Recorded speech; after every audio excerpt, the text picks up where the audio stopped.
अकबर अक्सर बीरबल से प्रश्न पूछकर उसकी बुद्धि की परीक्षा लेते रहते थे। एक दिन उन्होंने 3 प्रश्न बीरबल के समक्ष रखे। वे प्रश्न थे: ईश्वर कहाँ रहता है?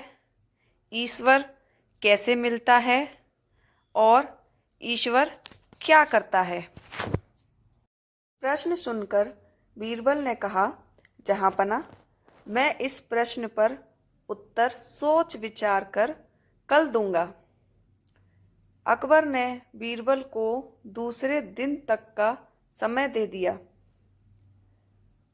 घर जाकर बीरबल इस प्रश्न पर सोच विचार करने लगा। पिता को विचारमग्न देख बीरबल के पुत्र से रहा न गया और वह पूछ बैठा, पिताजी, क्या बात है? आपने जब से घर में प्रवेश किया है तब से सोच में डूबे हुए हैं। बीरबल ने अकबर द्वारा पूछे गए प्रश्न अपने पुत्र को बताए। प्रश्न सुनकर वह बोला, पिताजी, इस प्रश्नों का उत्तर बादशाह सलामत को मैं दूंगा। आप कल मुझे अपने साथ दरबार ले चलिएगा। बीरबल राजी हो गया। अगले दिन वह अपने पुत्र को साथ लेकर दरबार पहुंचा। बीरबल को पुत्र के साथ आया देख अकबर सहित सारे दरबारी हैरान थे। बीरबल और उसके पुत्र ने अकबर को अदब से सलाम किया। फिर बीरबल बोला, जहाँपना, मैंने आपके द्वारा पूछे गए प्रश्न अपने पुत्र को बताए। वह उन प्रश्नों के उत्तर देना चाहता है, इसीलिए मैं उसे अपने साथ दरबार ले आया। इतना कहने के बाद बीरबल ने अपने पुत्र को अकबर के सामने कर दिया। बीरबल के पुत्र ने अकबर से कहा, जहाँपना, आपके पहले प्रश्न का उत्तर देने के पूर्व मैं चाहता हूँ कि आप सेवक से कहकर शक्कर घुला हुआ दूध मंगवाएं। कुछ देर में एक सेवक शक्कर घुला दूध लेकर हाजिर हुआ। बीरबल के पुत्र ने कहा, जहाँपना, जरा इस दूध को चखकर बताइए कि इसका स्वाद कैसा है।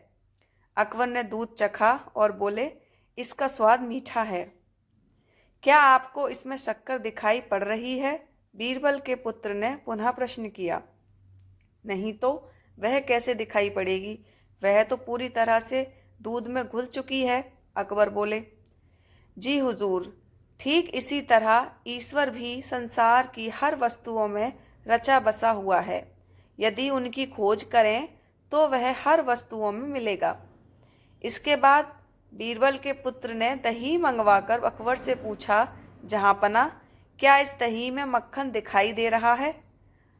मक्खन तो दही मथने के बाद ही दिखाई पड़ेगा। अकबर बोले, जी जहाँपना, ठीक इसी तरह ईश्वर की प्राप्ति गहन मंथन के उपरांत ही हो सकती है। ये आपके दूसरे प्रश्न का उत्तर है। दोनों उत्तरों से संतुष्ट होने के उपरांत अकबर ने तीसरे प्रश्न का उत्तर पूछा। इस पर बीरबल के पुत्र ने कहा, जहाँपना, इस प्रश्न का उत्तर मैं तभी दे पाऊंगा जब आप मुझे अपना गुरु मान लेंगे। ऐसी बात है तो मैं तुम्हें अपना गुरु मानता हूँ। अकबर बोले, अब जब आपने मुझे अपना गुरु मान लिया है तो आप मेरे शिष्य हुए, लेकिन गुरु तो शिष्य से ऊंचे स्थान पर विराजमान होता है।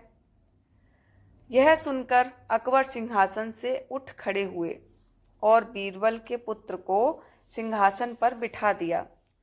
वे स्वयं नीचे आकर बैठ गए। अकबर के सिंहासन पर बैठकर बीरबल का पुत्र बोला, जहाँपना, ईश्वर की यही लीला है। वह एक क्षण में राजा को रंक और रंक को राजा बना देता है। अब तो आपको तीसरे प्रश्न का उत्तर मिल गया होगा कि ईश्वर क्या करता है। ये सुनकर अकबर एक क्षण को मौन पड़ गए, लेकिन फिर उन्होंने बीरबल के पुत्र की अक्लमंदी की खूब तारीफ की और उसे पुरस्कृत भी किया।